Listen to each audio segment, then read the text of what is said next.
shout out to Minnesota for taking care of their business. You know, I know they didn't have the regular season they thought they would have, but a lot of moving parts were in that. Yeah. They kind of got it together, found their mojo that after the All-Star break, the last month and a half of the season, and what they were able to do to dismantle, you know, the first and second round, and really Golden State shorthanded, but that team kind of finally got it together. I love the components of it. But is the storyline this, G? The ascension and expectations finally being met for the Timberwolves, or finally people are realizing that it's an end of an era for Golden State? That we know, the era that we know. Yeah, I think it's both. Listen, Steph's still a great player, just like LeBron's still a great player, just like KD's still a great player. But they don't cast as big a shadow as they used to. These young guns coming, man. And Ant Edwards is one of them. Ant Edwards is learning how to control the game. And I've said this. If Julius Randle plays at the level he's playing at, if OKC comes out, I don't know if they're going to beat them. So what's the difference now with Julius? Because we all knew Julius was talented. Yeah. Okay, and his playoff numbers are reflecting, I think, his comfortability within the system, but what his role is in that system. Yeah, I think the way they play and the way he's also, I think, a better fit with this group. More so than Karl, right?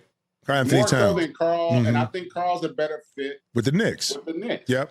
And the reason I say that is because with this group, they're so athletic and long across the board. And I think this is where Ant, he's not, in terms of the experience, and he's not where Brunson is yet. But the difference with Ant is Ant has learned to allow his physical tools to impact the game and it not just have to be scoring. Ant can go get the biggest rebound, make the biggest pass, make the biggest defensive play. And he understands that's equally as important as him scoring. And now he knows, man, if I got another dude that can get 30 efficiently, you're going to have a problem with how they defend. And I think he and Julius have finally really connected. And I give Ant a lot of credit. I think his leadership is what I don't think people appreciate it. And it's hard because, dude, was he 23? Yeah, but it's authentic because I think with the leadership like this, again, it could have went another way when he early in the year complained about being double teamed and not being able to have the freedom, the space, the movement. But what he did, what I think with Ant, because he works so hard, he wants to be the best and he's supportive of his team, and he doesn't just talk about it. Defensively, he shows. So he can't tell somebody when they miss an assignment, you got to be there and you ain't playing D. That ain't Ant. And his basketball IQ is continuing to grow. So in the game, I think everything that happened this year with Ant, just take away the turnovers he had last night. But he controlled the game, like you said, Greg, by not scoring. So you build up all that he's been through and learned and said he wants to be the best and he wants to lead his team, but he did it in a different way when they needed it to close out a series. It was how he controlled the game when the ball was in his hands, when it was out of his hands, defensively. That's the sign of maturity and leadership that you're talking about that a lot of people, I think the novice fan, don't attach themselves to and really see. Yeah, and I know it's getting late, but I wanted to make one more point. The thing about Ant, now this is similar, Joe. Ant can actually be the best defensive player on the court.